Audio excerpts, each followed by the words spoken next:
तेज़ बारिश हो रही थी और अजय अपनी कार से ऑफिस से अपने घर की ओर निकला था कि तभी रास्ते के बीचों बीच उसने एक खूबसूरत सी लड़की को हाथ में छाता लिए देखा। अचानक से ही जब अजय ने गाड़ी रोकी तो वो लड़की उसकी गाड़ी के सामने आ गई। लेकिन अच्छी बात ये थी कि वो लड़की जो अजय की कार के सामने आ खड़ी हुई थी वो बच गई।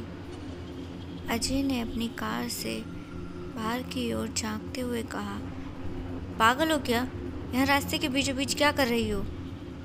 इस पर उस लड़की ने कहा, मुझे लिफ्ट चाहिए, थोड़ी ही दूर मेरा घर है, क्या आप मुझे वहाँ तक छोड़ सकते हैं? अजय सोच में पड़ गया।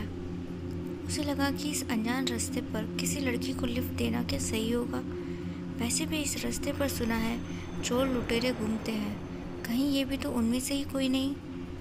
तो अजय ने फिर से झांकते हुए कहा गाड़ी से बाहर, लिफ्ट तो मैं तुम्हें दे दूंगा, लेकिन इतनी रात गए तुम यहाँ कर क्या रही हो?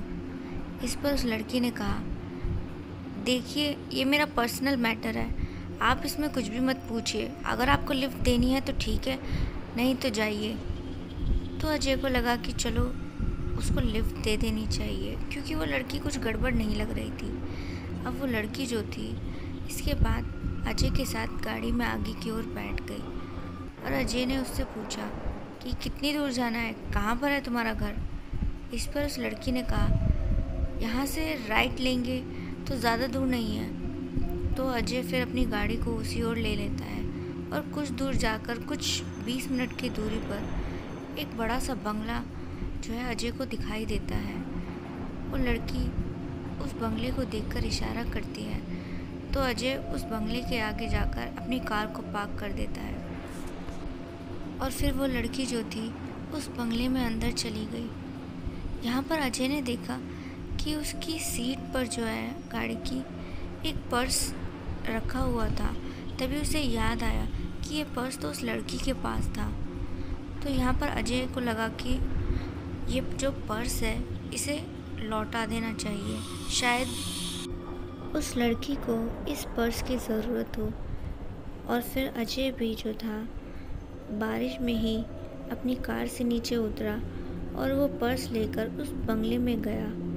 उस बंगले का जो दरवाज़ा था वो खुला हुआ था और फिर जब वो अंदर पहुंचा तो देखा कि वो जो बंगला है अंदर से एकदम सुनसान है। वहाँ पर चारों ओर मकड़ी के जाले और धूल के अलावा कुछ नहीं था। अजीब था, क्योंकि वो लड़की तो उसी घर में अंदर गई थी।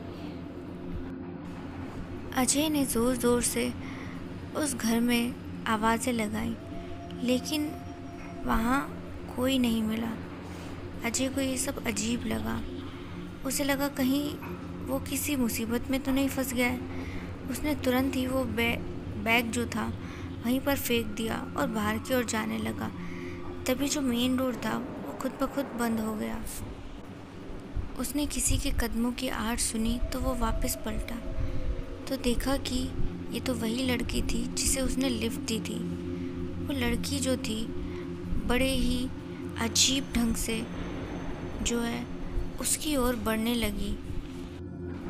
उस लड़की के बाल हवा में उड़ रहे थे और वो ज़मीन से 2 फीट ऊपर उड़ रही थी। अजय डर गया और उसे महसूस हुआ कि ये जो लड़की है ये कोई आत्मा है और अगर वो तुरंत यहाँ से नहीं निकला तो हो सकता है वो उस आत्मा का शिकार बन जाए। लेकिन दरवाज़ा तो बंद था, फिर वो बाहर कैसे निकले? तभी उसने देखा कि दरवाजे से कुछ ही दूरी पर एक खिड़की खुली थी। उसे लगा कि यही सही रास्ता है उसके बच के निकलने के लिए। वो जैसे ही उस खिड़की पर पहुंचा तो अचानक से ही वो जो भूतनी थी वो वहां आ गई और अजय को जान से मारने की कोशिश करने लगी। लेकिन यहाँ पर जो अजय था वो हिम्मत वाला था। उसने उस भूतनी को देखकर उसे धक्का दिया और तुरंत ही उस खिड़की से बाहर निकल आया। अजय तुरंत ही उस जगह को छोड़ देता है और उस भूतनी से बचकर वहाँ से निकल गया।